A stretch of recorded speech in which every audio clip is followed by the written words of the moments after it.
Hi, Aaron here from howtosing.com.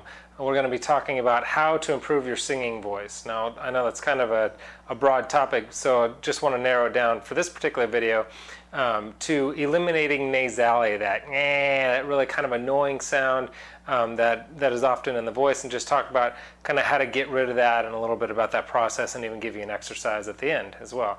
So let's get right to it. That nasally kind of that tone, what it does is it squashes the resonance, that kind of full, big, resonant tone that you want. It kind of squashes that down. It has an annoying quality that you don't really like in the first place and don't really want, but it also kills the resonance, so you don't have that full kind of powerful sound as well. So how do we get rid of it? Where does it come from, all that?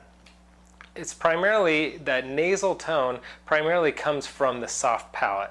Now the soft palate, if you take your tongue and you can feel on the roof of your mouth, that's the hard palate right there. If you follow it back to there where it gets kind of like softer there, that's your soft palate.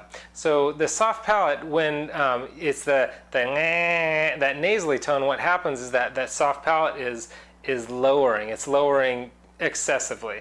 And so actually try this with me. See if you can find it first of all, and then once you find it, give like a little yawn, like a oh. Notice what the soft palate does when you do a yawn. It raises way up, and actually your throat kind of opens up too, and your larynx lowers. The yawn is it's a great way to kind of see where you need to be and what it needs to feel like kind of when you're singing.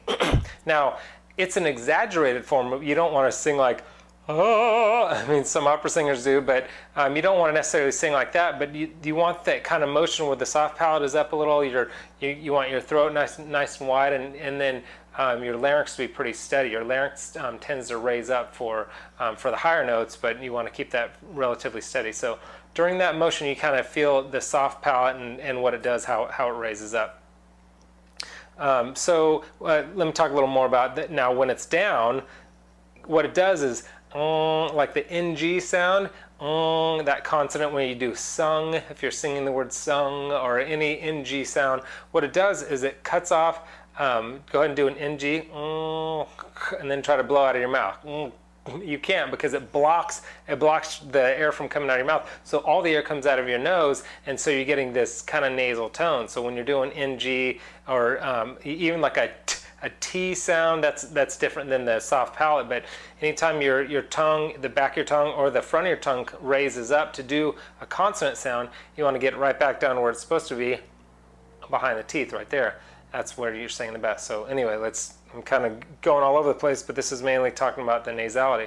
So the NG consonant is something that you need to do, and the nose has that nasal sound, has a function. I mean, you do want air coming out of your nose when you're singing, but primarily you want it coming out of your mouth. Your sinus cavity, your nasal cavity, it is a resonator, but it's more of a kind of a secondary resonator. And it's a resonator when you're in your head voice.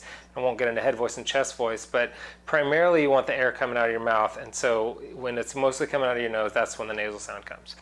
And try this with me. This is an exercise to kind of get you to feel what it feels like to raise and lower